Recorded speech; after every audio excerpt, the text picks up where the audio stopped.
Councillors, can I have your attention, please? Welcome to this meeting of the Town Planning Committee, and I now declare the meeting open. We will commence the meeting with the following reflection. I would ask those gathered to join us now for a few moments of silence as we reflect on our roles in this chamber. Please use this opportunity for reflection, prayer, or thought to focus on our shared intention to work respectfully together for the well-being of our whole community. Thank you. The Cardinia Shire Council respectfully acknowledges that we are on the traditional lands of the Bunurong and Wurundjeri people and pay our respects to their elders past, present and emerging. This meeting will be conducted in accordance with the Council's governance rules. It's important that members of the public present in the gallery respect the setting and do not disrupt the meeting, particularly during debate and discussion. Thank you. Councillors, are there any declarations of interest for tonight's meeting? I see none. A note to councillors and the gallery, I wish to advise that we have received questions from 4 community members in relation to item 5.1, use and development of land for a place of worship and vegetation removal at 195 Door Road, Pakenham. Under Council's governance rules, community questions are heard at ordinary council meetings, not town planning committee meetings. Each question has been provided to councillors prior to the meeting tonight. As tonight's meeting is town planning, we will provide each person with a response following the meeting. On to ordinary business. The items on today's agenda are item 5.1, use and development of land for a place of worship and vegetation removal at 195 Door Road, Pakenham. Councillor Owen, you wish to move an alternate motion in consideration of this application. Can you move your motion, please? Thank you, Mayor. I move the following. That Council resolves to issue a refusal to grant planning permit T220569 for the use and development of the land for a place of worship and vegetation removal at 195 Door Road, Pakenham, on the following grounds. And with your diligence, I would like to read them out. 1, the proposal is contrary to the protection of agricultural land sought to be preserved by clause 14.01-1S, protection of agricultural land, the Green Wedge Zone, and clauses 51.02, Metropolitan Green Wedge Land core planning provisions. 2, the proposal fails to protect biodiversity and native vegetation sought to be preserved by clause 12.01, biodiversity and clause 52.17, native vegetation. 3, siting, scale and appearance of built form have poor regard to rural character and the scenic landscapes of the Southern Ranges region. 4, the proposal is incompatible with adjoining and nearby uses that are protected under clause 13.07-1 land use compatibility. 5, the proposal is inappropriately cited and contrary to the objectives of clause 19.02-4S, social and cultural infrastructure, and clause 21.05-6, community services and facilities. And finally, 6, the proposal is inconsistent with clause 65.01, decision guidelines and the orderly planning of the area. I move so. Thank you, Councillor Owen. Is there a seconder to that alternate motion? Councillor Moore. Thank you, Councillor Moore. Councillor Owen to speak, please. Thank you, Mayor, and thank you, Councillor Moore. I do note that the officers are, with the report before us, is recommending approval. Obviously, this alternate motion of mine is asking for a refusal. So just go into the detail in the report. The proposal seeks for the use and development of the land for a place of worship and auxiliary associated rural uses. A 2,900 metre building is proposed to be constructed, centred around a 360 metre internal courtyard, and includes the following elements: mediation, prayer room, dining, kitchen areas, 3 meeting rooms totaling 200 metres squared, amenities. The building will be quite simple in form, with a hipped colour-bond shale grey roof with external walls. There's also a rural type 1.2 metre high fence proposed. So the place of worship is to be the hub for worship, ongoing charity and non-profit community work, whilst the main function of the building is for worship, meditation, auxiliary activities are proposed to occur on the site, and is inclusive of sports, music, community kitchen, spiritual counselling, horse riding, organic farming. And it goes on, and the proposed times of use is quite significant.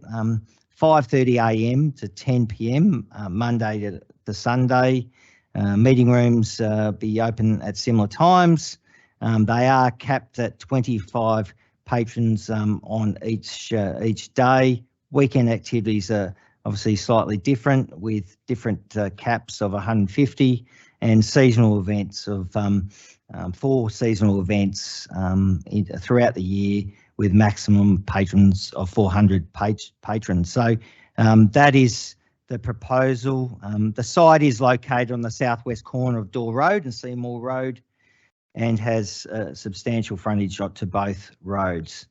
The report obviously details the planning triggers, which is quite significant, which obviously Green Wedge is one of them.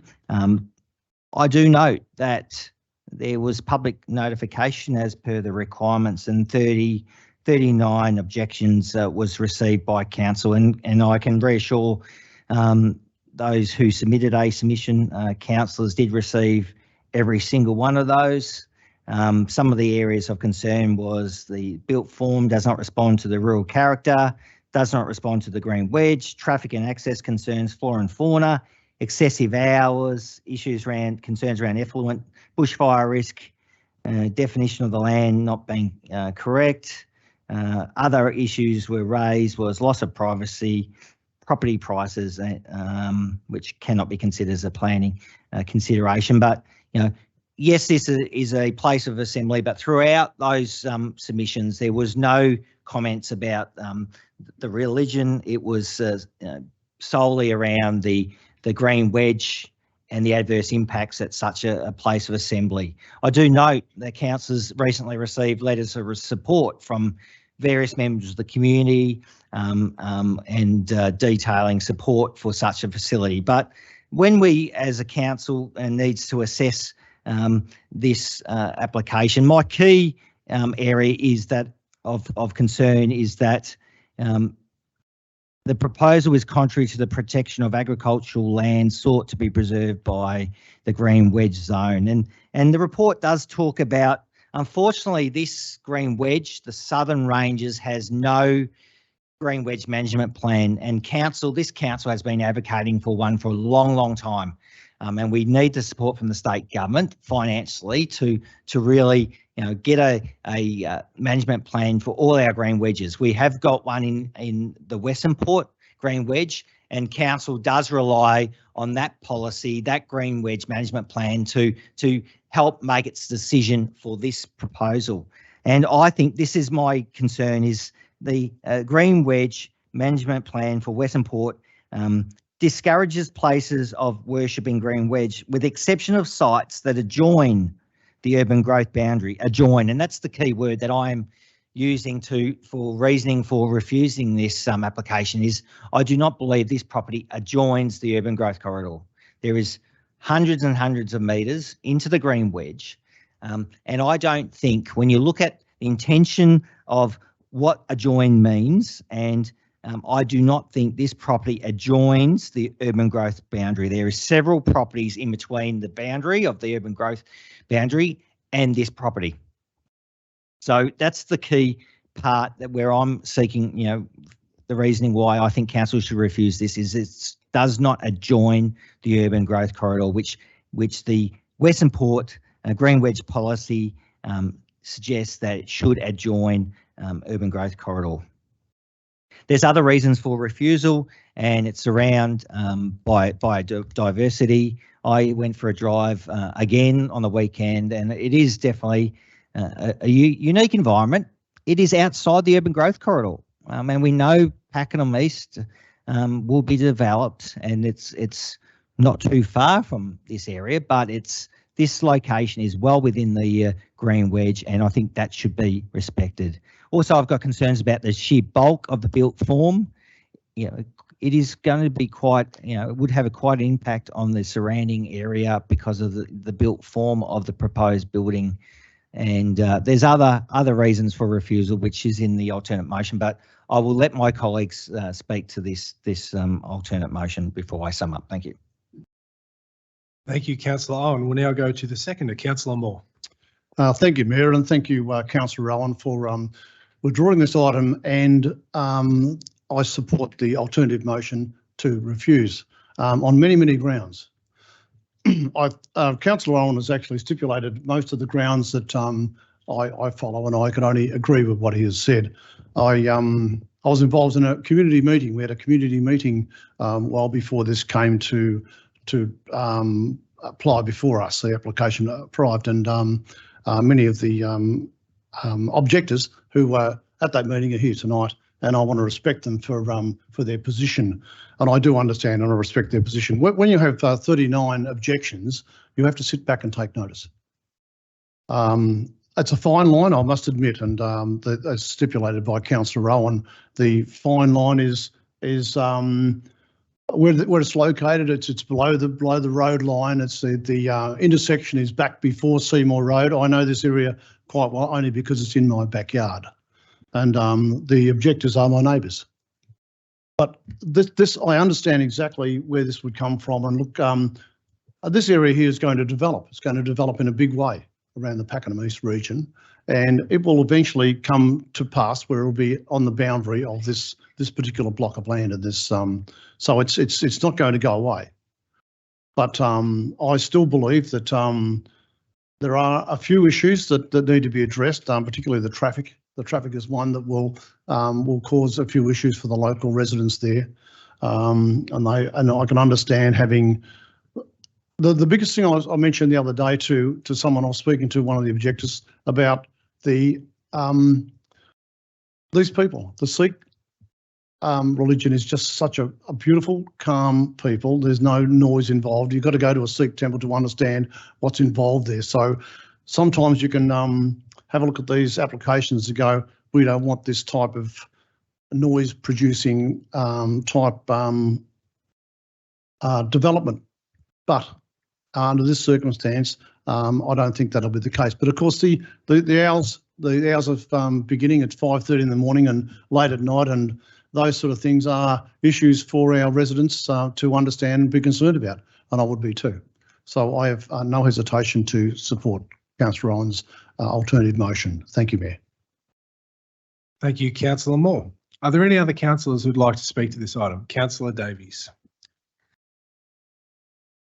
Thank you, Mayor. I would like to acknowledge the residents and the property owners in the vicinity of the proposal.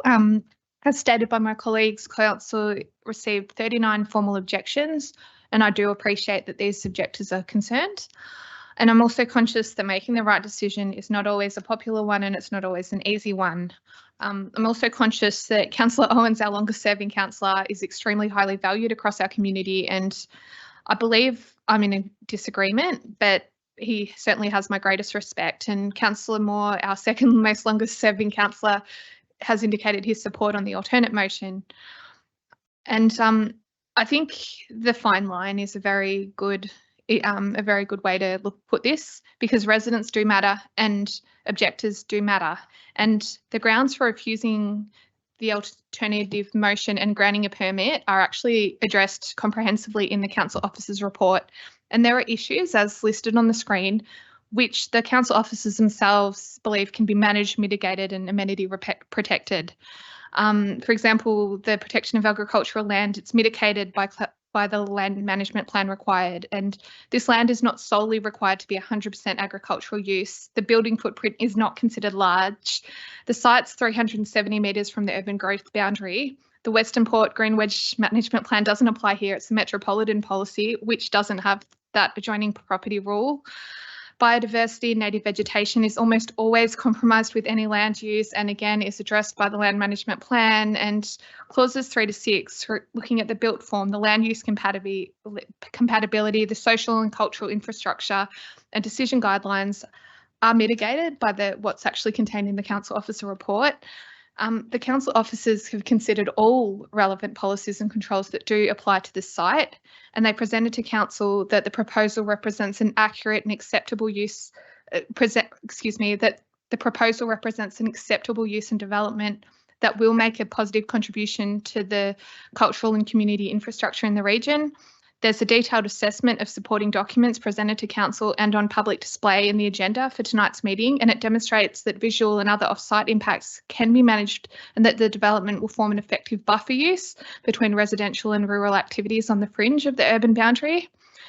It appears that there are good grounds for an occupier to use the property as per the application, and this area will develop and change significantly in the times to come. So on balance, I believe the responsible decision tonight is per the council officer recommendations, and that council should endorse this permit approval with the conditions that will protect amenity.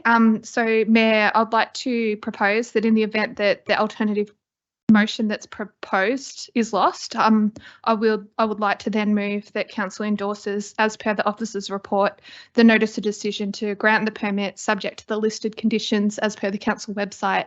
Thank you, Mayor. Thank you, Councillor Davies, and I note you foreshadowing moving the officer's recommendation should this alternate motion be lost, and I'll make note of that. Thank you. Are there any other councillors who'd like to speak to this item? Councillor Ryan.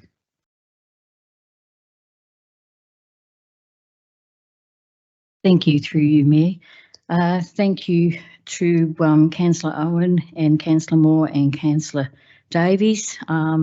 Everyone has a different opinion. It's always a difficult decision to make as a councillor. We've taken everything into consideration, and every councillor in this room has taken the time to read up and take everything in and have an understanding of the whole concept of a place of worship, and then everyone presents their own views on what they believe will work and what won't work.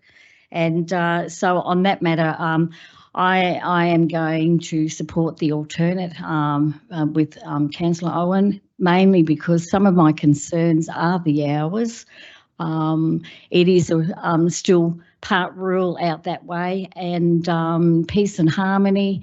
And, you know, even though we are well aware of the Sikh community and the good work they do, and but 5:30 in the morning to 10 p.m. at night, Monday to Sunday, is concerning to me, and also the biodiversity in our native life. We've got quite a few animals that were going to be extinct in that area, and now they are breeding quite well, and you know, we don't want to disturb that. But also, I was looking, reading down further and looking at you know, some of the other celebrations. There's only 87 car parks, and if you have more than over 400 people that are going to attend, you're going to have a lot more cars than the car park is going to provide. That in itself is an issue, and it has been an issue in other environments. And look, you know, you're never going to have the full amount of car parking wherever you go, but that is a concern for me as well. But look, I just think that at this stage, they are my concerns, and they're the reasons why that I will be supporting Councillor Owen's alternate motion. Thank you. Thank you, Councillor Ryan. Councillor Radford. Thank you, and thank you, Councillor Owen, for presenting your alternate motion. I have to say that I'm really conflicted still at this point in time. I'm conflicted because I have one of these in my backyard. They're in the Green Wedge. It's the Officer Sikh Temple, and there is no issues. There's no, those days where there's 400 patrons, it's actually spread out over the day or over the whole weekend. So I haven't received any complaints, and they've been really good at being a part of the community and contributing to the community. So as I said, I'm still really conflicted on this. I'm still waiting to hear the debates to so that I can make my decision, and I hope that everyone can appreciate that. But at this point in time, I really do want to support our growing culturally diverse community, and that includes providing safe places and places of services and facilities for all people in our community, including our multicultural community. So that's really important to me as well, and that will make up part of my decision tonight. Thank you. Thank you, Councillor Radford. Are there any other councillors who would like to speak to this item? Councillor Ross. Thank you, Mayor, and thank you, councillors, for the debate. It's really good to get a well-rounded idea on everyone's perspective. I thank the objectors too for bringing up their concerns. I can remember back in 2016, all of the concerns that the objectors have were brought up back then. And it was about the Sikh community building a temple in Officer. And I must say, from day one, they have been the most respectful, collaborative, trustful, faith people. They didn't even need to go to the community to talk to the community about what they were doing. They said, that is what we do. We're going to go and talk with them about it.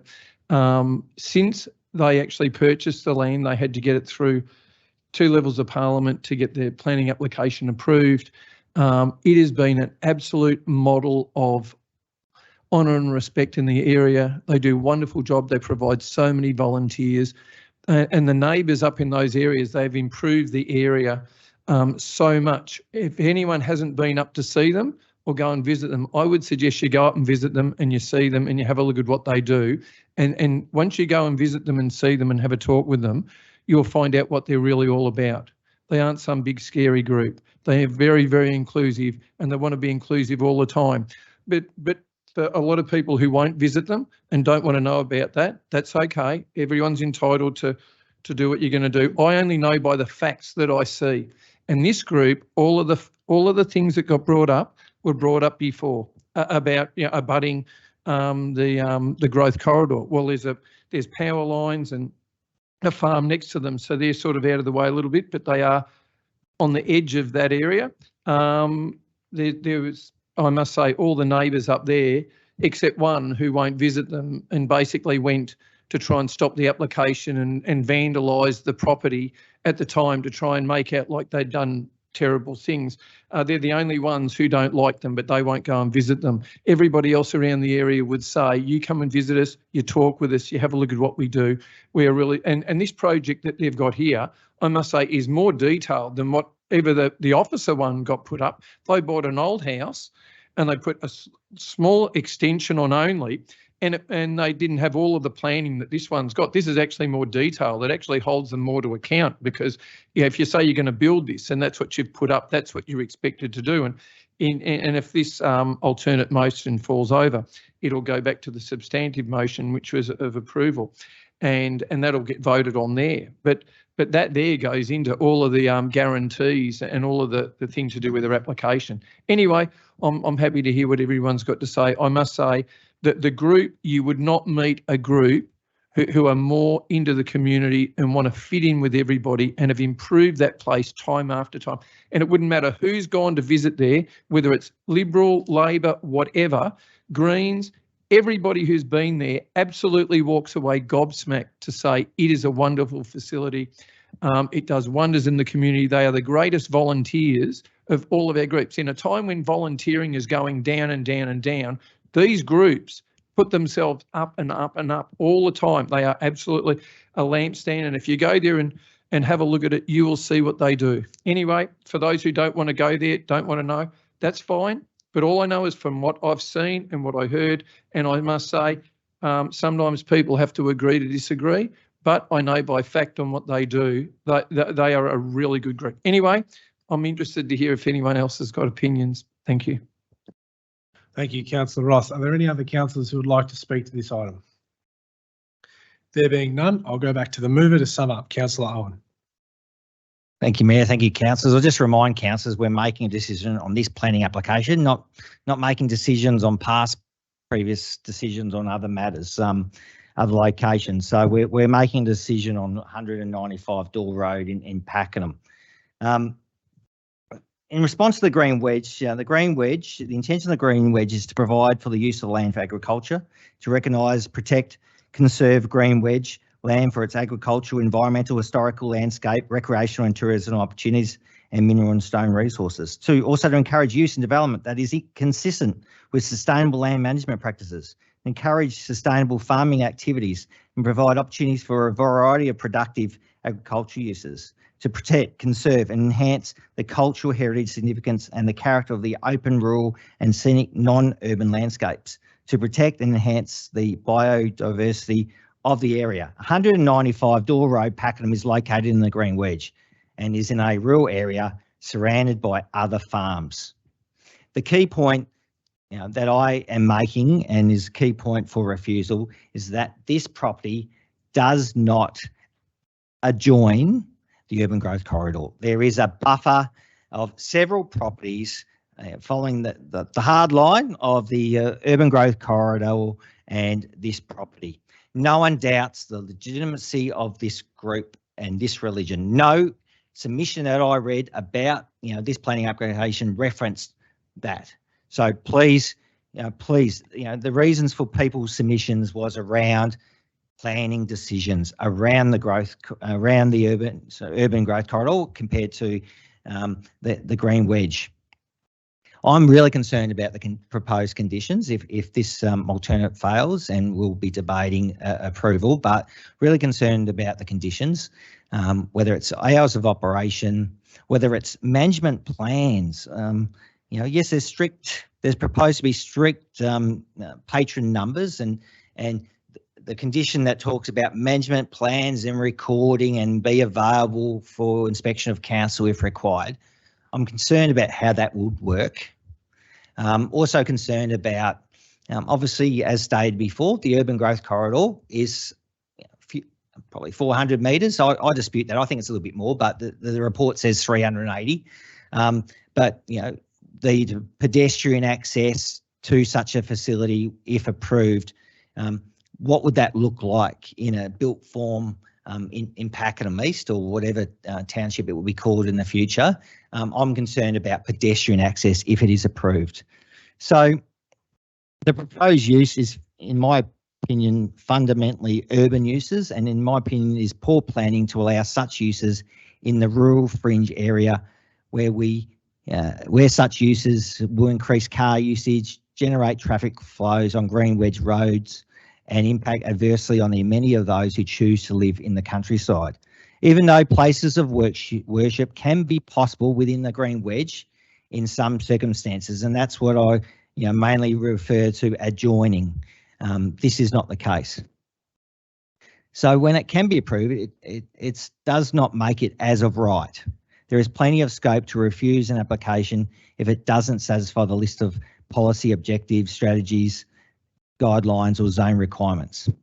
And I feel for places of worship and religions. They're trying to find places in Cardinia. We've got another one that's being refused for different reasons in an employment area. I appreciate it is hard. It is hard, but I think this application does not adjoin the urban growth corridor. It is within, in my opinion, well within the Green Wedge.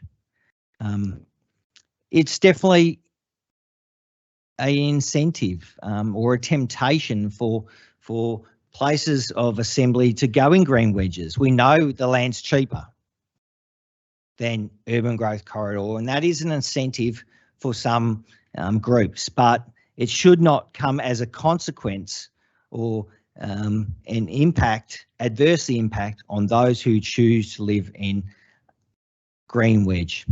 So I encourage councillors to support my alternative, and maybe as this council continues to work with places of worship to look at more appropriate places for such facilities.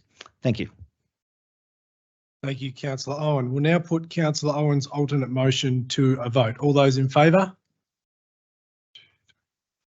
I declare that carried. Thank you.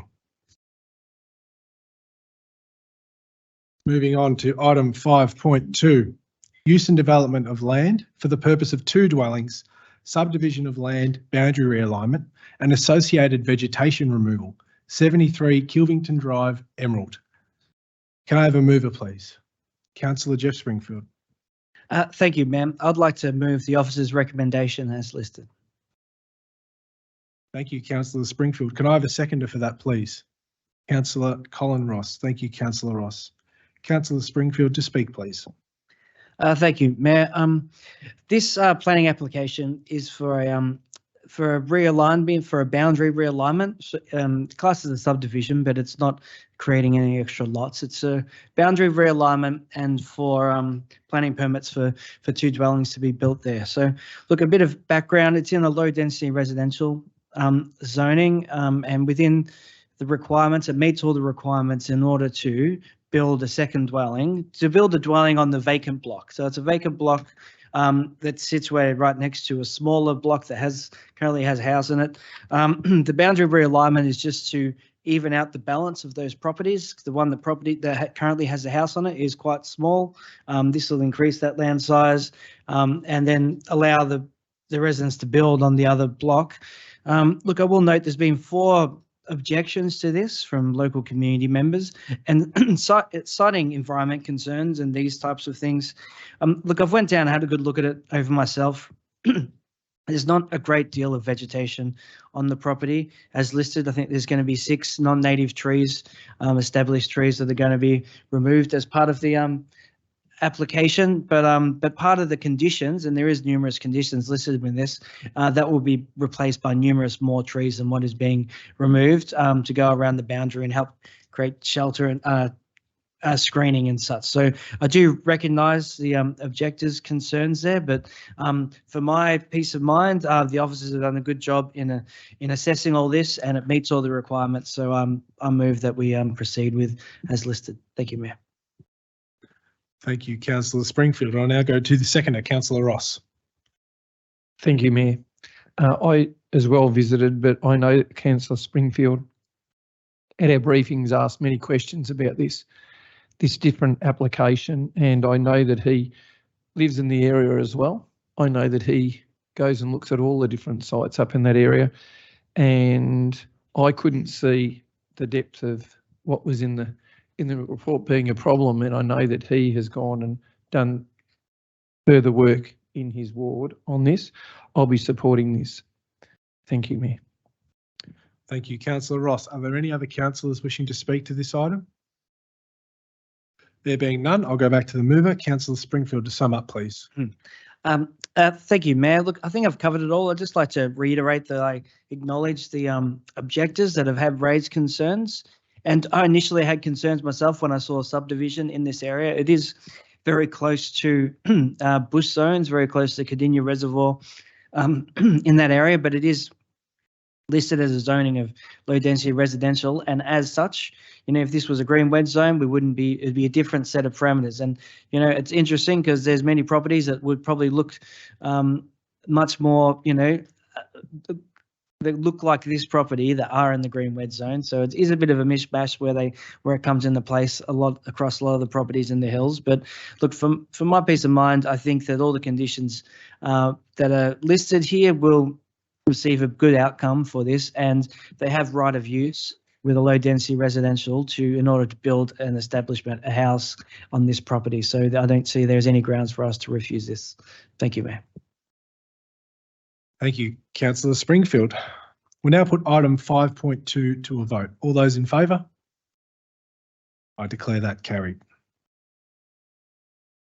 Thank you. Moving on to item 5.3, use of the land for a place of worship and reduction in car parking requirements. 8/5 Fusion Court in Pakenham. May I have a mover, please? Councillor Cameron. Thank you, Mayor. I wish to move the officer's recommendations as listed. Thank you, Councillor Cameron. Can I have a seconder, please? Councillor Graham Moore. Thank you, Councillor Moore. I'll go to the mover, Councillor Cameron, to speak, please. Thank you, Mayor. The purpose of the report is to consider an application for use of land and for a place of worship, that being a church, and the reduction in car parking requirements The Changing Heart Ministry International seeks to operate Sunday services 10 a.m. through 12 midday with a maximum of 28 patrons. The ministry intends to use the 4 dedicated car parking spaces and has sought permission from the landowners to use other car parking spaces. The reduction of 4 car parking spaces is sought. The site is recently completed 20-unit warehouse development and comprises of some vacant warehouses and small-scale businesses, tools, party hire, etc.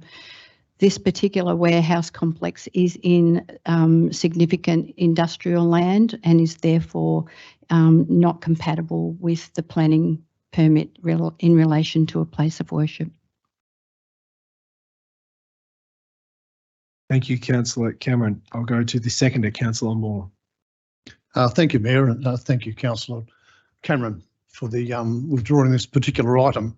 I agree with the officer's recommendation, but I do also thank the objectors for their for their reasoning behind this, and I can understand this. We've had another. This is another place of worship as well, so we get inundated with these applications, and it's a difficult. We're put in a very difficult position where do places of worship get built these days without being discriminating against their actual religion or their place where they want to worship. It's a difficult line we tread. And I've always been all for protecting the land of use, which is the industrial land of our regions, to have it for industry. That's what it's zoned as, and that's what it's for. Now you can imagine if you've got 2 particular noisy industries in a subdivision of industrial area, and you've got a place of worship in between those particular items. Now, how would that be? It'd be noisy. There'd be complaints. There'd be problems. So that's why I've got to attune to this change we've had to protect this land that we have called industrial, and to have it not as place of worship. But the question to us councillors is always going to be, where do places of worship go? We've just heard we can't go to Green Wedge. We can't go to industrial area. What do? Do we put them all in one place? I don't think so. So it's one of those questions that will be unanswered for a long time, of what we do in these circumstances. And I think the decision to refuse in this circumstance is correct, and particularly with the reduction of car park. The debate will always be over car park on the weekends. The car parks in industrial areas are available. They're free, no industry, but there are still industries that work 7 days a week in our industrial areas. So I have no hesitation to support my fellow councillor and follow the recommendations of the Planning Department. Thank you, Mayor. Thank you, Councillor Moore. Are there any other councillors who'd like to speak to this item? Councillor Davies, please. Thank you, Mayor. Thank you, councillors. Tonight, councillors move to reject an application for a place of worship in Green Wedge land, designated Green Wedge land. But regarding this type of application, council has rejected numerous similar proposals for places of worship in state significant industrial precincts. So this being refused tonight is a consistent decision with others. And I really don't like that we are saying no, because our faith-based groups have and continue to provide our community critical support. As councillors, we know that we're in extremely challenging times. More people than ever are utilising pastoral support, food relief, counselling, community services, and even these organisations for holiday gifts. These volunteers are primarily without any government funding, and it's the willpower and the kindness of volunteers that is holding our community together. And this goodwill, it is predominantly our faith-based groups. So I'd just like to, while I'm on the record, say to the faith-based groups, thank you for what you do. We need to find a solution. I don't know what that is, but I think collectively that we will be working behind the scenes, and if needed, can move notices of motion. But decision about this proposal is very much done with the consistency of what's been applied to other similar applications. So I'll just like to make that crystal clear. Thank you, Mayor. Thank you, Councillor Davies. Are there any other councillors who would like to speak to this item tonight? Councillor Ross. Thank you, Mayor. Just having a look at this application, it's really quite interesting. They're looking to run a service for 2 hours on a Sunday. They've spoken to the other businesses around the area who said you can use our car park for those 2 hours on a Sunday. I've heard a lot about the noise clashing with all these other businesses on a Sunday for those 2 hours. During the week, they'll have 2 employees in the building.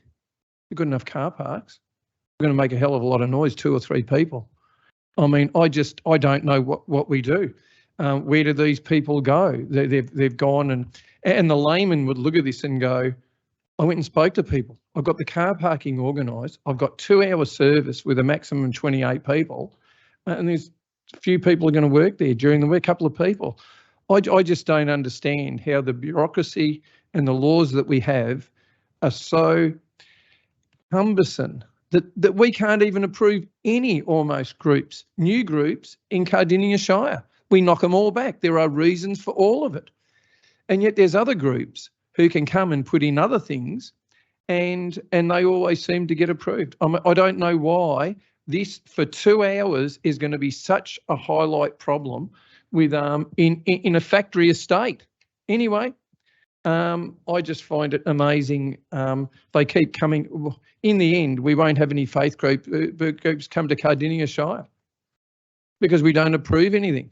And yet the ones we have, as I pointed out earlier, uphold all of the values, everything they promise to do, they do.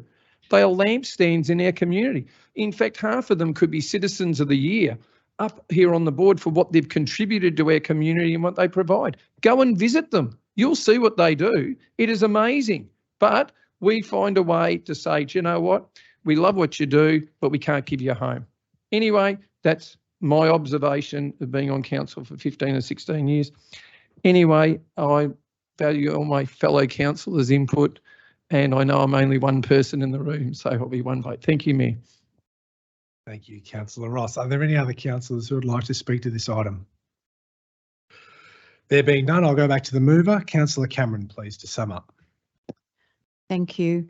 Overall, the use of the land for a place of worship is considered to be largely incompatible with future warehouse occupancy. As such, the proposal represents an unacceptable planning outcome in that it does not represent an appropriate response to the warehouse site and will not contribute to the orderly planning of the area. Thank you. Thank you. Councillor Cameron will now put item 5.3 to a vote. All those in favour? Against? I declare that carried. Moving on to item 5.4, re-subdivision of the land house lot excision at 1670 and 1690 Main Drain Road in Vervale. Councillor Cameron, you wish to move an alternate motion in consideration of this application. Can you move your motion, please? Thank you. I wish to move an alternate recommendation for P230120, that being at 1670 and 1690 Main Drain Road, Vervale. The alternative recommendation is that planning permit T230120 for the re-subdivision of land, a house lot excision at CA8 SECN Parish of Kuirup East, 1670 Main Drain Road, Vervale, and C8 CA9 SECN CA20 SECN and CA21 SECN Parish of Kuirup East, 1690 Main Drain Road, Vervale be approved, and a notice of decision to grant the permit be issued subject to the following conditions. Compliance with documents approved under this permit. Number 1, at all times, what the permit allows must be carried out in accordance with the requirements of any document approved under this permit to the satisfaction of the responsible authority. Amended plans required. 2, prior to the endorsement and certification of the plans, a site management plan to the satisfaction of the responsible authority must be submitted to and approved by the responsible authority. When approved, the plan will be endorsed and will then form part of the permit. The plan must be drawn to scale with dimensions and an electronic copy must be provided. The plans must include a scaled site plan of proposed Lot 1 PS 902-905X that shows the location of all existing buildings and location of domestic animal-proof fencing. A plan work that details the control and management of weeds and other pests on the site to ensure that they and the management techniques used to control them do not impact or spread onto neighbouring agricultural properties and other agricultural properties in the surrounding area, and maintenance schedule to ensure that domestic animal-proof fencing is kept in good order and capable of containing domestic animals on the site so they do not impact neighbouring agricultural properties and other agricultural properties in the surrounding area. The layout not altered. Number 3, the layout of the subdivision as shown on the approved plans must not be altered or modified without prior written consent of the responsible authority. Subdivisions that do not require referral. Number 4, the owner of the land must enter into agreements with the relevant authorities for the provision of water supply, drainage, sewerage facility, gas and electricity where it's proposed to be connected, services to each lot shown on the endorsed plan in accordance with the authority's requirements and relevant legislation at the time. Number 5, all existing and proposed easements and sites for existing or required utility services and roads on the land must be set aside in the plan of subdivision submitted for certification in favour of the relevant authority for which the easement or site is to be created. Number 6, the plan of subdivision submitted for certification under the Subdivision Act 1988 must be referred to in the relevant authority in accordance with Section 8 of that Act. Other requirements prior to statement of compliance.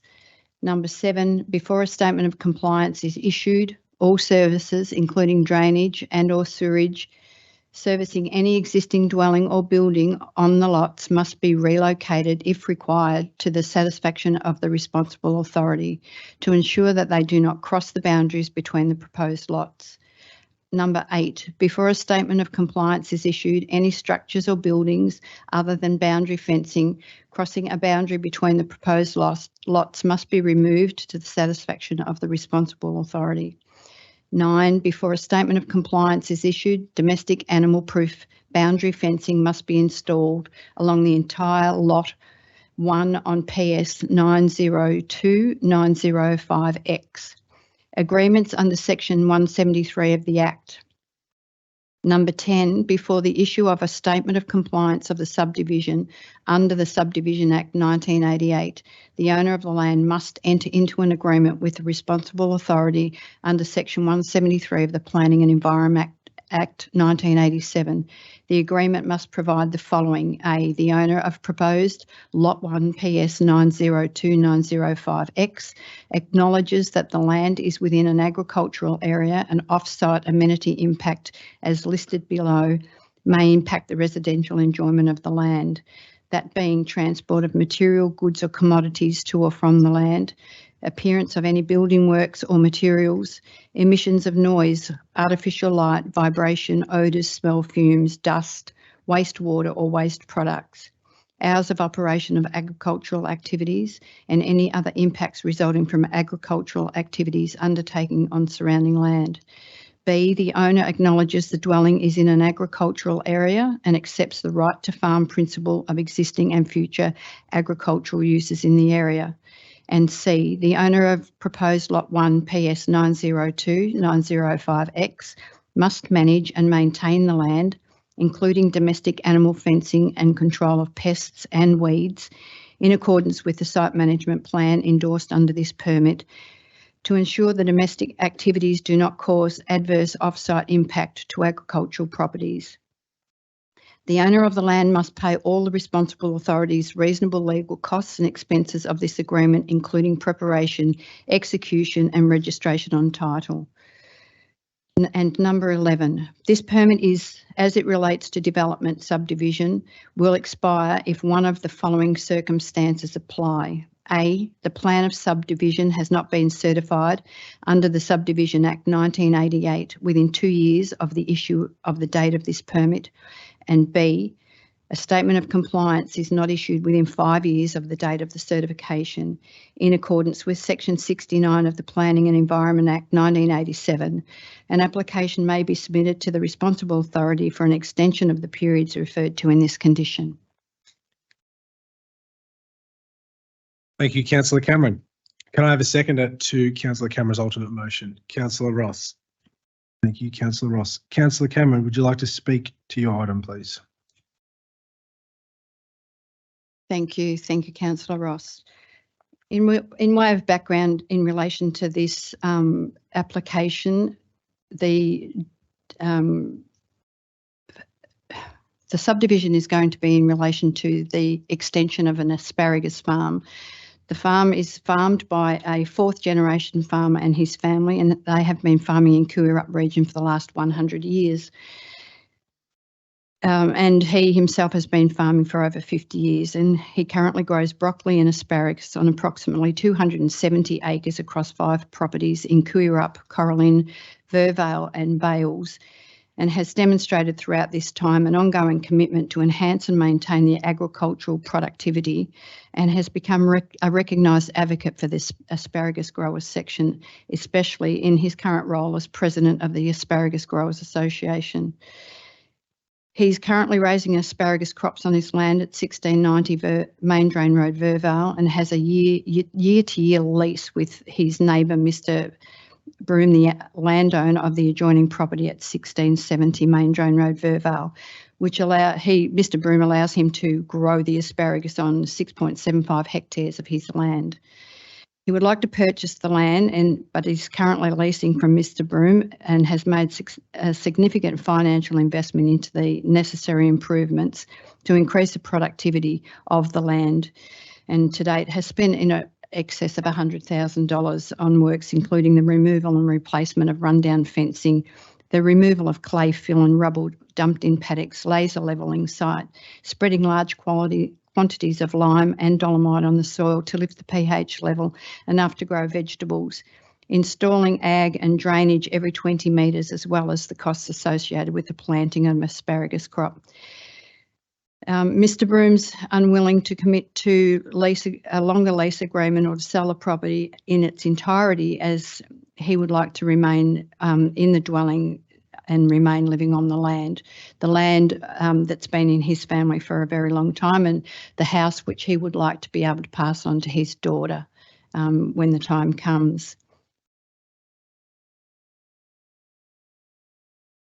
So he's done an extensive for and against email to all of the councillors, and there's very few against this proposal, but there's a lot of fors.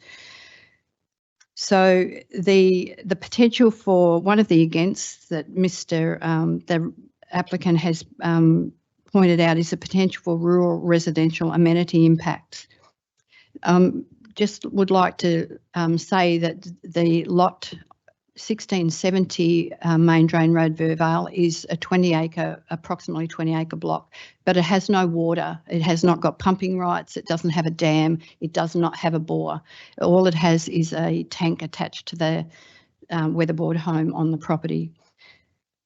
So to mitigate the residential amenity impacts, the rear of the existing dwelling on 1670 Main Drain Road is set back more than 30 metres from the proposed common boundary that will separate the small lot from the crops to the south. The potential for amenity impacts associated with farming can be mitigated by this buffer. In a recent decision at VCAT Harris v Marundi 2023, The member determined that the 30-metre setback from the dwelling on the common boundary between a small lot and a large lot used for agriculture was an appropriate distance to mitigate any potential for conflict associated with farming. Thank you, Councillor Cameron. I'll now go to the seconder, Councillor Ross. Thank you, Mayor, and thank you, Councillor Cameron, for bringing up this alternate motion. It's really interesting. We come again to the bureaucracy of laws inside the planning world.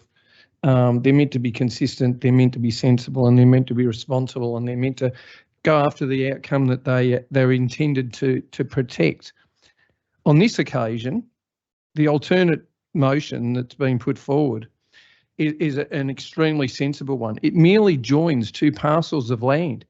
It creates no extra lots. No extra lots will be increased in size, and there'll be no new dwellings. It merely makes the farm bigger. That's all it does.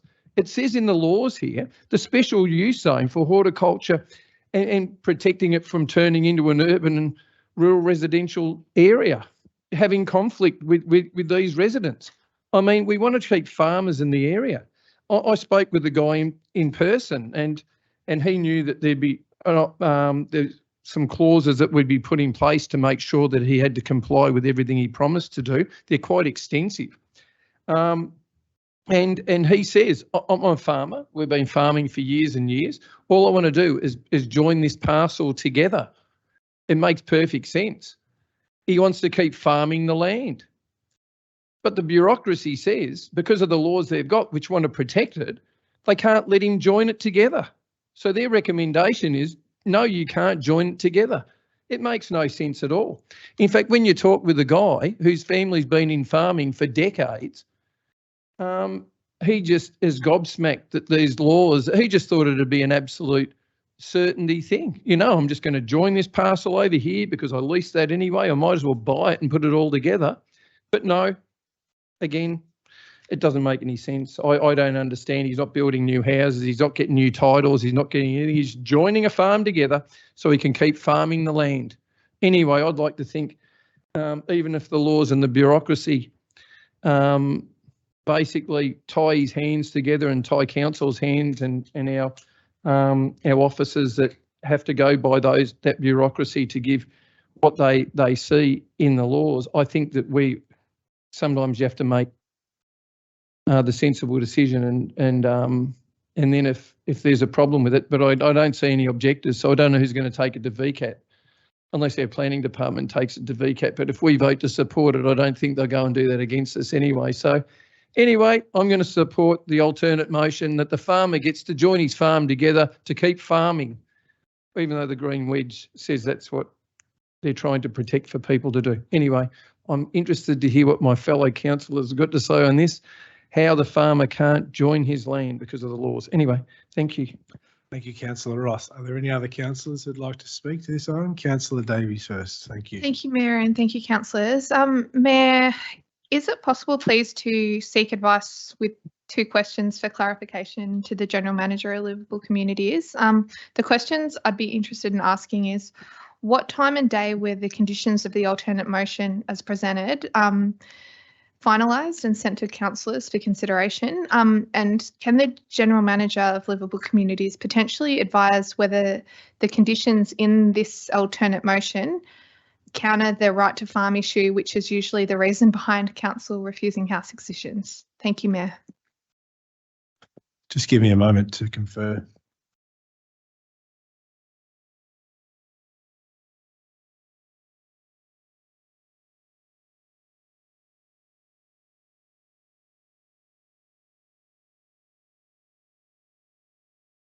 There's no issues with it. It is a bit irregular, but Lily will be answering you 2 questions in a minute.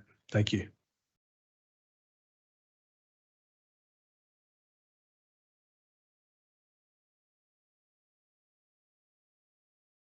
Through you, Mayor, I can confirm that the notice of motion was sent out to councillors on Friday, so last Friday, so before the council meeting this evening, or the planning committee meeting. And sorry, Councillor Davies, could you please repeat that second question? Sorry, Councillor Davies, your microphone, please. My apologies. Via Mayor, my first question for the General Manager is regarding when these conditions presented. When were these presented to Council for consideration? I noticed you said the motion was drafted and sent on Friday, but I'm conscious that what I've reviewed didn't really resonate with what I heard just now. So I just wanted clarification that all the conditions were sent on Friday, and I'll go through my emails and check, but so that's my question. The second one is, do the conditions presented in this alternate motion counter the right to farm issue? Because the right to farm issue is generally a reason behind council refusing house excisions within the Green Wedge land. So I'm really seeking advice on, do these conditions of the alternate recommendation offer protection? Because essentially there is still a house excision of this proposal. All right, thank you. So through you, Mayor, I can confirm again that on Friday we did, the governance team did send out this alternate motion to council. So there is no discrepancy with what was provided to all councillors and has been presented this evening. So I can confirm that. In regards to the second question, it is a special use zone area. So it's not about right to farm. The primary purpose is horticultural preservation of the land, and the proposed motion does excise a section of that land for housing purpose. Thank you. Thank you, Lily, for your feedback to Councillor Davies' questions. Councillor Davies, I'll start your time now to speak to this item, please. Thank you, Councillor Davies. Thank you, Mayor, and thank you, Councillor. Thank you, Ms. Rosiak. I do appreciate the question. I'm in a position where I absolutely want to approve an alternate motion and I want to help people. A long-term impact of a house excision in horticultural land, however, can't be underestimated. I'm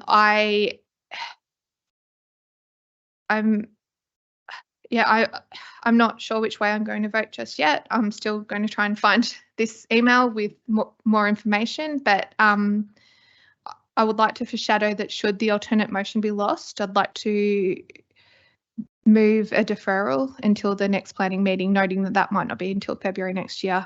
Thank you, councillors. Thanks, Councillor Davies.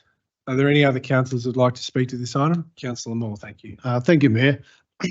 Look, it's an interesting discussion about this particular item. I know I've been on council for many, many years and have fought to preserve and protect this particular use zone. The special use zone for the gallery and for the general public to understand is particular to Cardinia Shire. There is no other council in Victoria that has this specific special land use that we have within our zone. So it is something to protect. And I've spent a long time protecting this. So I have hesitations against setting a precedent for this, for future developments, for prior developments that we've had before us. This land really is not recommended to have hoofed animals on it. You can have them, but it's not recommended to have, even that's special to have. But on the other hand, that's on one hand. On the other hand, this farmer is doing nothing wrong.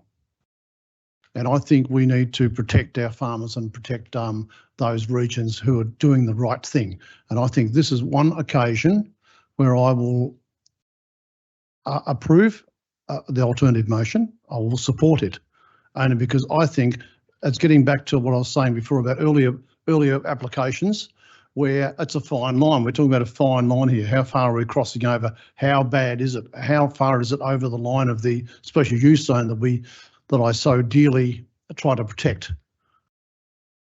If you take the emotion out of this, sometimes you've got to just take the emotion out of some of these applications and bring it back down to planning. And the planning, particularly in special use zone, is very complicated. I'm not a planner. I don't want to be a planner. I feel sorry for the planners, because sometimes they're in a position where they've got to follow the state framework of of the land, of the state government, not us. We've just got to abide by it as best we can. And this is one of those occasions. And I have a few reservations, but really honestly, it's one of those sort of things that when it comes down to common sense, it's a special area, this to accept the alternative motion. Thank you, Mayor. Thank you, Councillor Moore. Are there any other councillors who'd like to speak to this item? Councillor Springfield. Thank you, Mayor. Look, like Councillor Moore, I've had a lot of deliberation and consideration towards this. You know, in some ways, these are the type of decisions I don't think council, as the council represents, the necessary best place to make. We're not versed in all the planning laws and the overlays that come into a decision like this, as we've seen from the council, the officer's recommendation. They've put this forward. You know, I believe there's a lot of talk in the future that a lot of these planning decisions won't be held in council chambers again. And you know, some of these decisions I think would be done by just the bureaucrats might be a better solution, where something either gets refused or granted, and then it can go to VCAT and it can be appealed, and there's always the appeal process. And you know, a vote of appeal at the VCAT is often a good place, I think. But that aside, look, this particular one, really looking through it, I do think this alternative motion, I will support it because I do think it creates a benefit. It's a unique place where one size fits all is what planning overlays are like. A planning overlay for a green wedge or a special use zone for all of the Western Port Green Wedge Management Zone is a bit of a one size fits all, but different circumstances don't necessarily fit into that quadrant of that. And I think this is a unique situation where if it was merely just to excise the house or the residential zone away from the land, I wouldn't support it. But because it's excising that away, and then that land will then be realigned into one allotment, which is all for the purposes of farming. It doesn't create any other housing. I think that it will be a benefit to be farmed out. And speaking to the applicant here, he's done this for a long time, has every intention to be farming for a long time. The person in the house it's their family property for many generations, many years. They want to stay there. I think this will be a good outcome of the alternative. So I'm happy to support it, but in noting that these things can be difficult, and I think the officers, I respect their work they've done in this space. I think this is one of those things that one size doesn't fit all, and happy to support the alternative. Thank you. All right, thank you, Councillor Springfield. Are there any other councillors who'd like to speak to this item before we put it? Okay, no. There being none, I'll go back to Councillor Cameron, who originally moved it, to sum up, please. Thank you, Mayor, and thank you everybody for the discussion around this application. As a councillor group, we can support this proposal under the provisions of the Planning Scheme Clause 7102-3. It's the integrated decision making, which outlines that planning should be balanced on conflicting objectives in favour of net community benefit and sustainable development for the benefit of present and future generations. It's plain to see that the benefits of increasing the total area of lot in the Special Use Zone 1 for horticulture far outweighs any perceived disbenefits of the small lot. The proposal provides net community benefit and contributes to national food security, local jobs and the economy in the long-term use of high-quality soils for agriculture. The re-subdivision prevents the underutilisation of land for lifestyle uses and provides the consolidation of productive contingent land to ensure farming can be undertaken at a viable scale. The approval of this application will not result in any detriment to the environment or surrounding land uses and will not alter the existing conditions in any way, shape or form. So therefore, I respectfully ask for the consideration of my fellow councillors in granting this application to the merits of the proposal and to vote in favour. Thank you. Thank you, Councillor Cameron. We'll now put your alternate to item 5.4 to a vote. All those in favour? I declare that carried. Moving on to item 5.5. Use and development of the land for a dwelling, 275 Daly Road, Narnagoon. Can I have a mover, please? Councillor Stephanie Davies. Thank you, Mayor. I would like to move the council officer recommendations as listed in the report.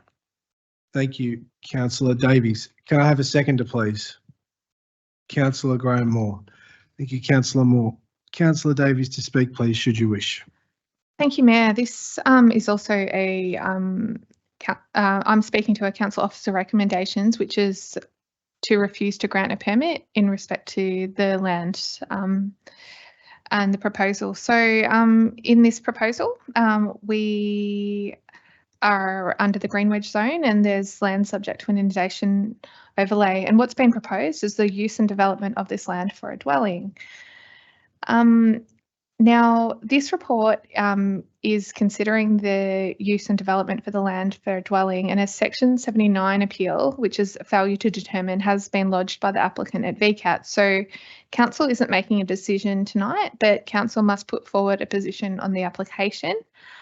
Now, on the 29th of June 2023, an informal meeting was held between council and the applicant and property owner, and the position was outlined in the meeting, and it was indicated that the application was being referred to Melbourne Water to be the determining authority. Now, a VCAT order was received by council 5 December 2023, and this application council officers consider is inconsistent with the planning policy framework regarding agriculture and green wedge land, and it's inconsistent with the decision guidelines on the green wedge zone.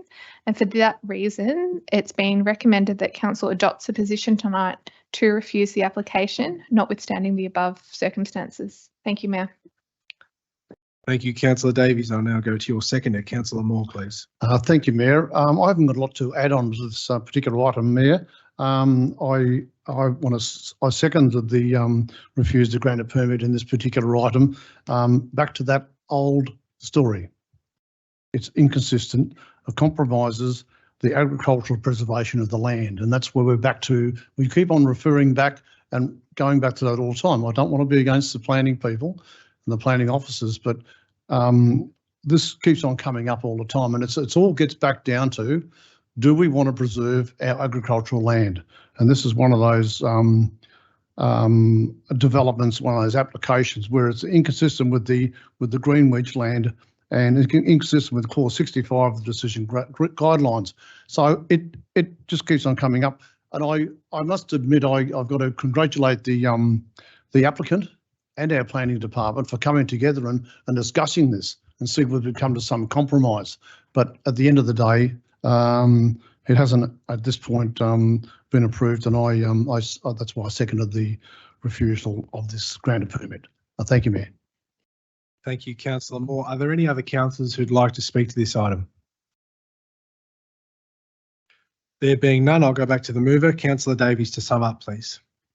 Thank you, Mayor, and thank you, Deputy Mayor, for your comments. Councillors, I am seeking, per the council officer recommendations, your vote in support of council's formal position, which will be that that Cardinia Shire Council refuses the application as listed for the dwelling. Thank you.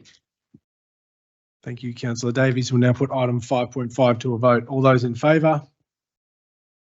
I declare that carried. Moving on to item 5.6, use and development of land for a dwelling at 1200 Gembrook Tonnenbach Road in Tonnenbach. Councillor Moore, you wish to move an alternate motion in consideration of this application. Can you move your motion, please? I do. Thank you, Mayor. Alternative motion, planning permit application 222053563, 1200 Gembrook Tonnenbach Road, Tonnenbach, the use and development land for a dwelling. That council resolves to issue a notice of decision to grant a permit for the planning permit application as read for the use and development of the land for a dwelling subject to the following conditions, which I will read after. Thank you, Councillor Moore. Is there a seconder for Councillor Moore's alternate motion tonight? Councillor Colin Ross. Councillor Moore to speak, please. Thank you, Councillor. Thank you, Councillor Ross. I appreciate the second. There's many conditions with this. I have to apologise, Mayor. I will speak on this for a little bit longer than probably normal. I'll try to concise it down to something smaller if I can. You certainly can do so, Councillor Moore, but you're not obligated to read out every single condition if you don't want to. Thank you, Mayor, for giving me that option. There are 15 conditions. I'm going to tell the 15 conditions. There are many general conditions, and what I really want to speak about is the amendment to the bushfire management plan, which is the most important part of the alternative motion. Before the development commences, an amended bushfire management plan to the satisfaction of the responsible authority must be submitted to and approved by the responsible authority. When approved, the plans will be endorsed and then form part of the permit. The plans will be drawn to scale with dimensions, and one digital copy must be provided. The plan must be generally in accordance with the bushfire management plan submitted with the application, but modified to show, and this is the important part, Mr. Mayor and councillors, the dwelling to construct to a Bell fire zone. Now, the Bell fire zone is one of the highest Bell rating you can possibly get. It's 40 plus. And the provision of a sprinkler system for the dwelling, which is very important. Now, as councillors, as council staff, we talk about community risk. And sure enough, it is a risky area we're talking about here in the Tonnenbach region. It's the area that was just about fully burnt out in the Bunyip complex fires in 2019. I remember it very well as if it was yesterday. So I understand the planning staff, and very rarely do I go against the planning staff when it comes down to the community risk and what they try to achieve for our community. This is one occasion where these buildings, there's a lot being rebuilt there with after the fires, and this building is no different, very minimally different to what the buildings are being restructured today. That's why I don't understand. I'm not a planner, and I don't want to be, as I said before, but I don't understand, because I think the applicant is listening and understands the circumstances they're going to be up against in this block of land. It is amongst areas. It's like a little village area. This area of the Tonnenbach area, and sure enough, there's a small road, a skinny entrance into this, and it's fully treed. So therefore, yes, it's risky, but these are being addressed through the conditions, and I believe the conditions are well in place. To construct this building to a Bell 40 or a fire zone is a very expensive exercise. Being in the building industry, I understand only too well, and the people that are applying for this permit are not going to build a building where it's going to be risky for them to get perished in a bushfire. Who would? They are respectful for their own lives, of course, and so therefore they're happy to accept the Bell rating of 40 to build this structure in a manner that will save their lives in the future to come. And of course, the sprinkler system for the dwelling is a really good addition for this building if, and God help us if we do, have another bushfire like that. So that's the reason for my alternative motion. The block of land where this is to be built was actually used in the 2019 fires for the CFA to have protection for the fire where they were. That was their retreat block of land. So it speaks for itself. But this block of land's been farmed, and it's quite bare. It's the actual block of land itself, but getting to it is a little bit questionable, I must admit. But if you read all the zones there, I mean it's in the Rural Conservation Zone Schedule 1. It's a bushfire management overlay, environment significance overlay, and the land is subject to inundation overlay. So it's got a lot of overlays on this block of land. So it's yes, I respect the planners for their decision in refusing to build there, but I just think a bit of common sense, and I think something should be thought about here, because really it's as I said, it's heavily treed, but there's no objections to this. You've got to understand there's no objections from anywhere around. It is about 17 kilometres out of the township of Gembrook. So you mentioned the Bunyip State Forest where that zone area is and where that is. But it gets down to one of those situations where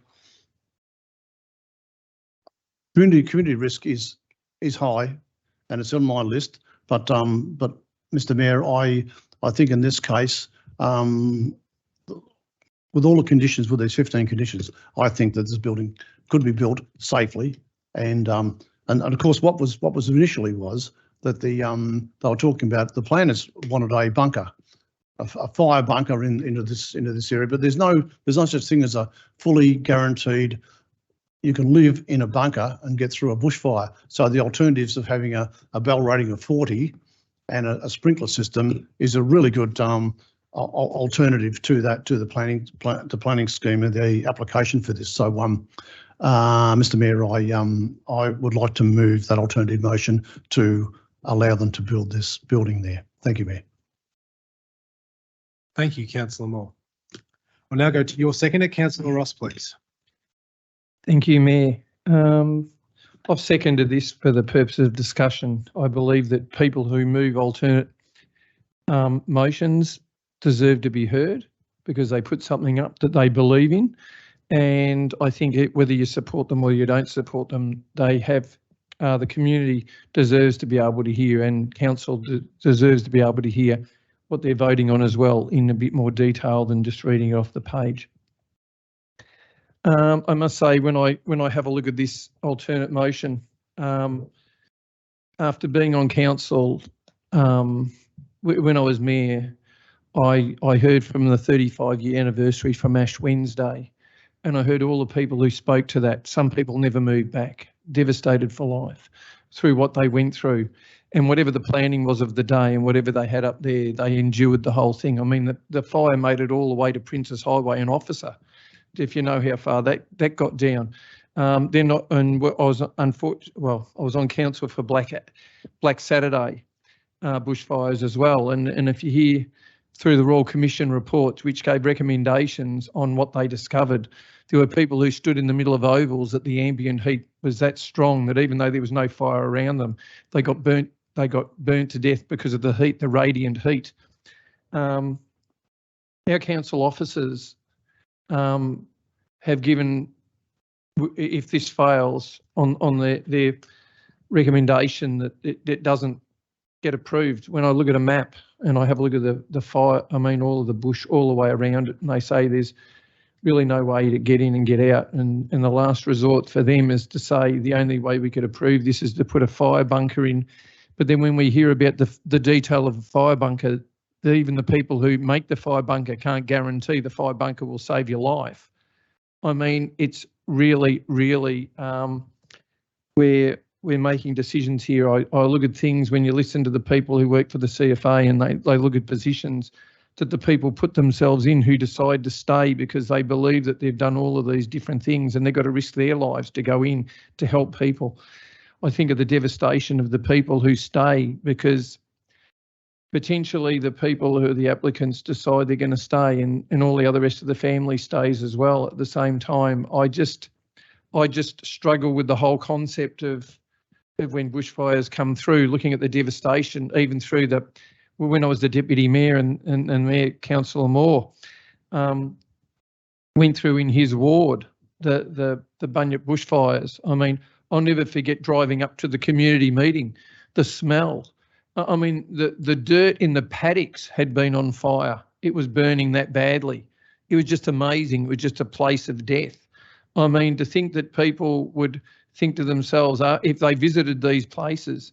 I mean, I remember we had a councillor on here who did the investigations into Black Saturday, and then she went out through the Department of Justice and she said there'd be basically a thing of ashes on the ground, and she'd go, I've got to identify that's a person.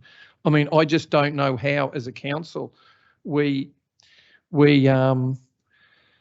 approve things where we know there's a huge amount of risk involved. I just wish everyone had saved their life and just get out. I know that you can. But anyway, look, that's just me. I'll be interested to see what everybody else has to say. I know that they're prepared to stay with a fire bell rating of whatever on their house. And all you have to do is look at the map and you go, if the fire went through there, it would just engulf everything. Anyway, that's just me on one vote. I'm interested to hear what everyone's got to say. Thank you, Thank you, Councillor Mayor. Ross. Councillor Davies, please. Thank you, Mayor, and thank you, councillors.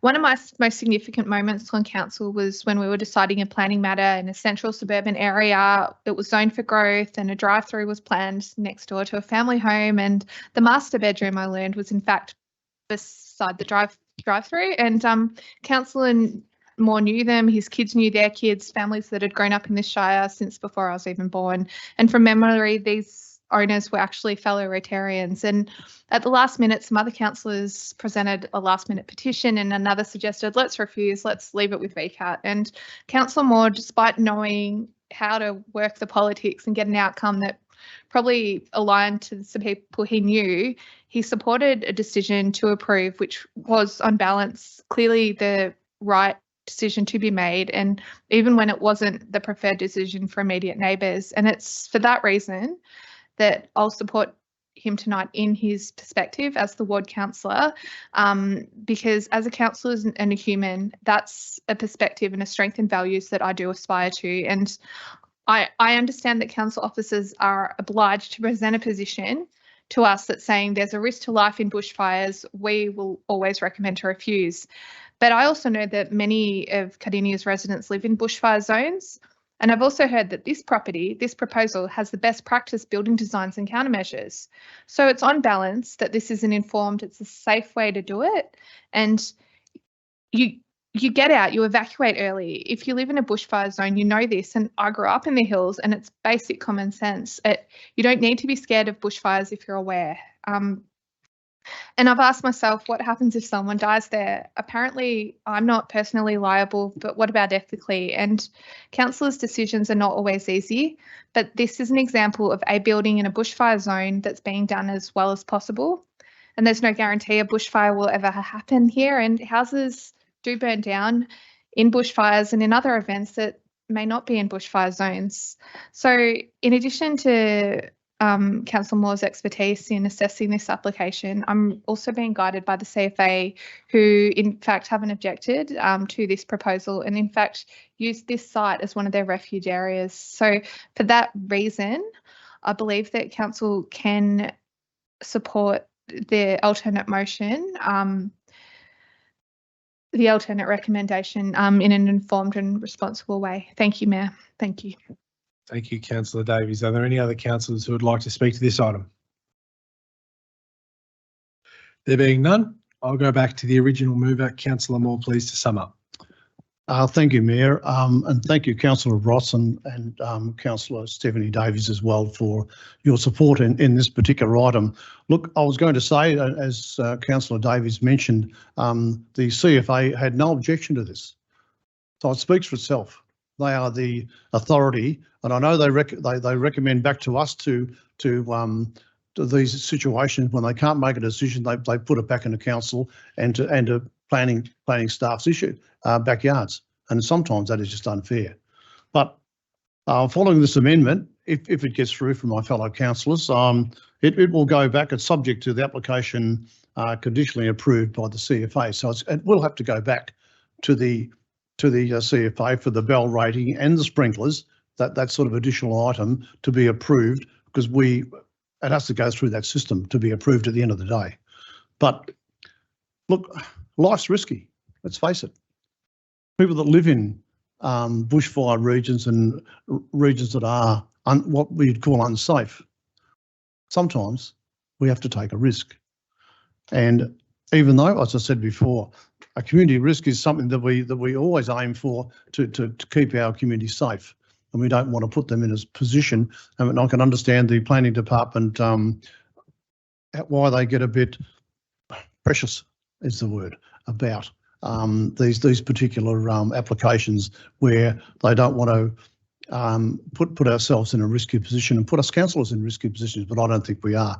I think in that area we're going to be all in that risk, and so without the objections, with all of look, it's a lot of conditions.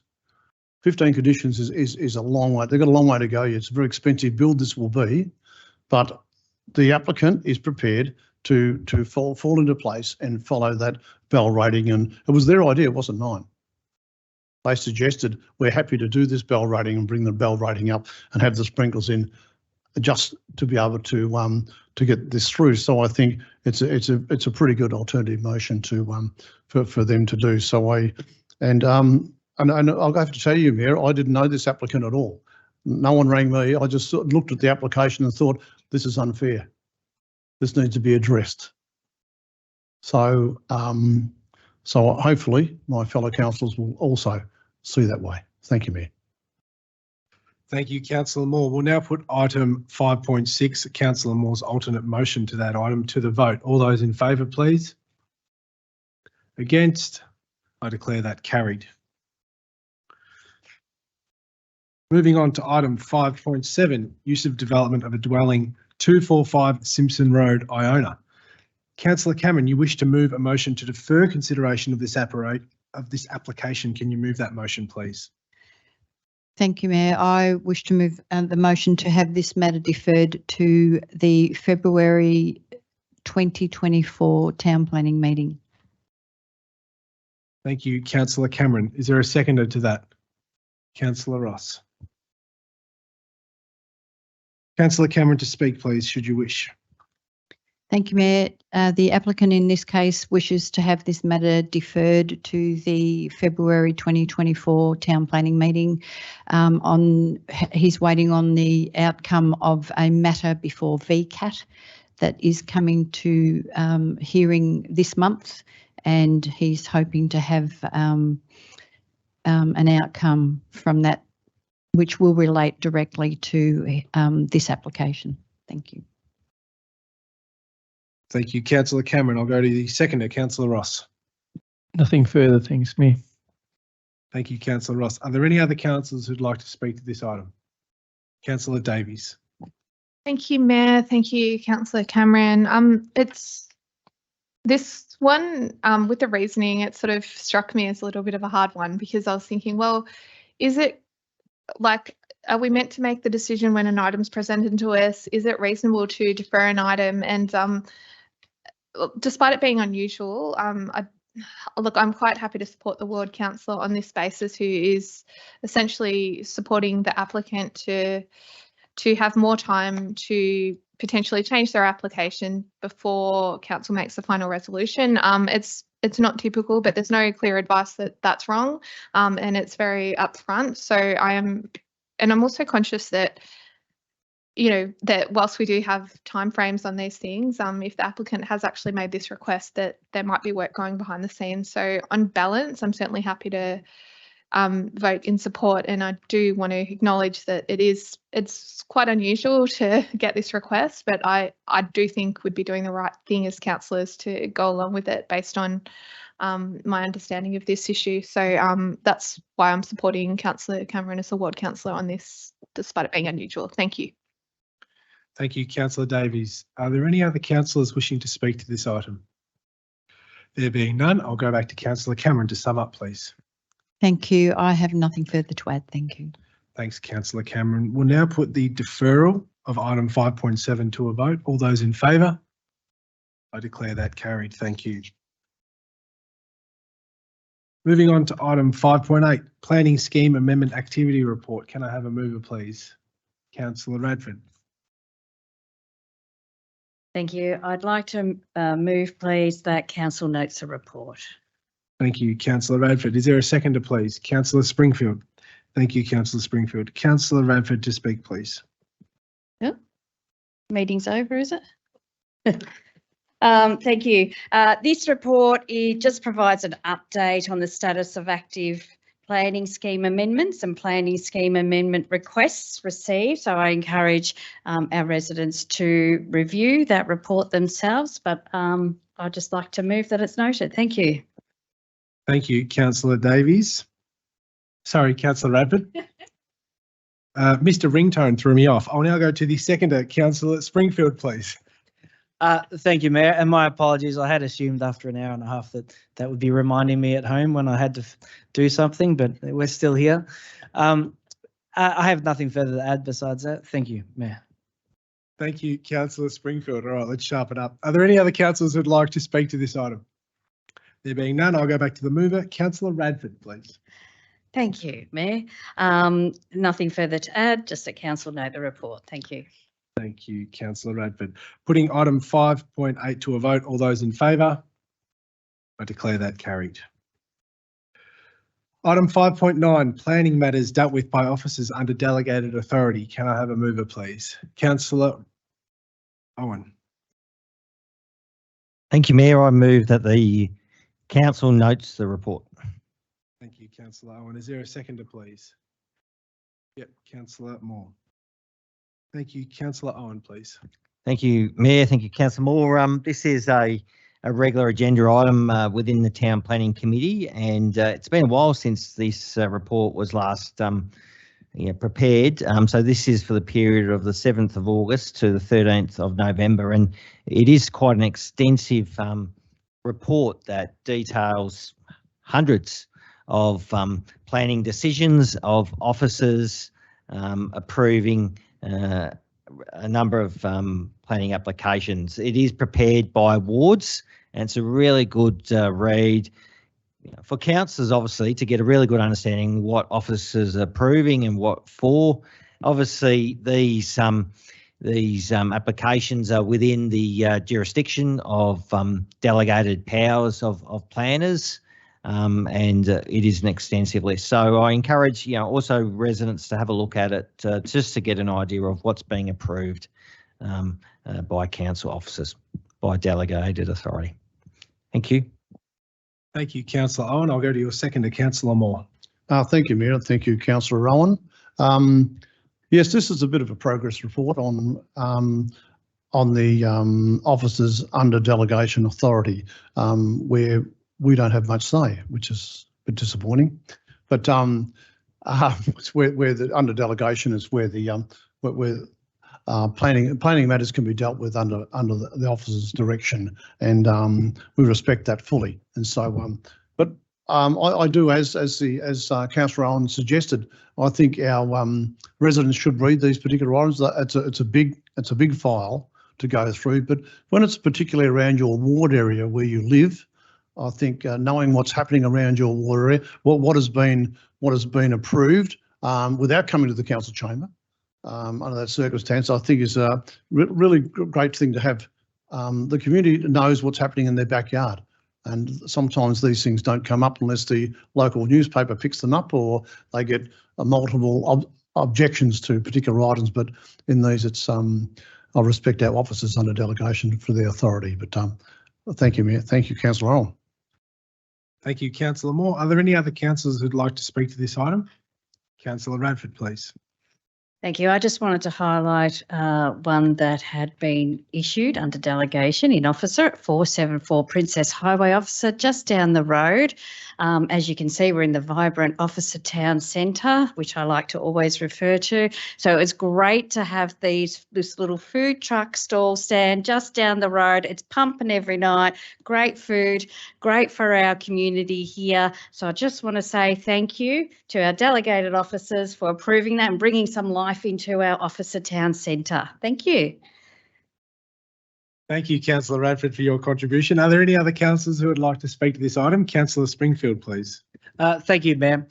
Look, and just noting, this is quite a lot of reports within this document, but to note for the residents' benefit here, if we do receive objections to any planning permit, and that's what happens when we hear. We've heard a number of items at tonight's meeting, but it's because one of them, if we're going to approve something and it received more than 4 objections, and we'd come in and we'd discuss it for further observations. But if it goes through and it meets all the requirements and doesn't receive any objections, then we don't deliberate over this, because I would hate to think how many alarms of mine might go off if we had to deliberate over every one of these monthly things. There is quite an extensive work that our planning department does, so hats off to them for all the efforts they do. Thank you, Matt.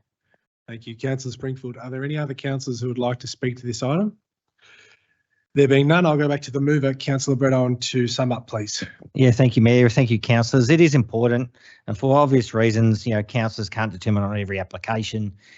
We give officers delegated authority to make those decisions, and definitely under the criteria that was highlighted, if it doesn't meet the maximum objection totals or the officers are recommending approval, it can be dealt with by delegated authority. Each council term, councillors review the delegated authority, and if they wish to make changes to that, they can do at that appropriate time. But I note the report. Thank you. Thank you, Councillor. I will now put item 5.9 to a vote. All those in favour? I declare that carried. Moving on to item 5.10, Planning Matters VCAT Report, December 2023. Can I have a mover, please? Councillor Springfield. I move that council notes the report. Thank you, Councillor Springfield. Is there a seconder, please? Councillor Cameron. Thank you, Councillor Cameron. I'll now ask Councillor Springfield to speak, please. Thank you, Mayor. This report each month just comes through. It's a quick summary of the planning matters that are currently being under consideration or awaiting for a hearing date at VCAT, and lists all those matters that have come before us previously. So, thank you, Mayor. Thank you, Councillor Springfield. Now go to your seconder, Councillor Cameron.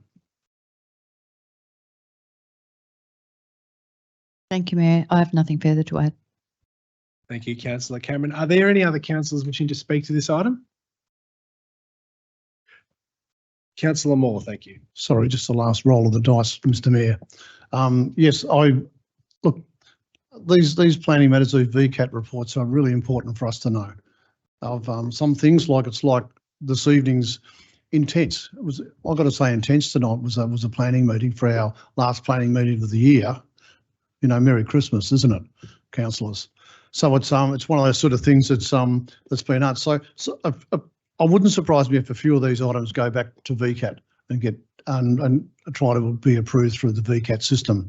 But I did note one recently that went into VCAT and filed a VCAT, which was a contractor's yard that's in Nunagoon on the corner of McCraw Road and 7 Mile Road, that went to VCAT for approval and got knocked back at VCAT as well. So I'll be interested to see from here on where compliance takes this to, because it's once that goes through the system, where it travels to from there on is the most difficult time. We think this is difficult, but to move a situation that's illegal, and I did ask once upon a time of planning a long time ago, it was Lisa, it wasn't you, where I asked how many illegal buildings have been demolished in Cardinia Shire over the last 10 years, and the answer I got was none. So I question the VCAT system of how much sting it has. Not a lot, but anyway, I value the report all the same. Thank you, Mayor. Thank you, Councillor Moore. Are there any other councillors who'd like to speak to this item? There being none, I'll ask the mover, Councillor Springfield, to sum up, please. Thank you, Mayor. I have nothing further to add. Thank you. Thank you. We'll now put this item 5.10 to a vote. All those in favour? Thank you, councillors. I declare that carried. Thank you for your contributions to tonight's meeting. It was a fantastic meeting. I thought that concludes our meeting. Thank you for your attendance, and also those in the gallery. I now declare the meeting closed.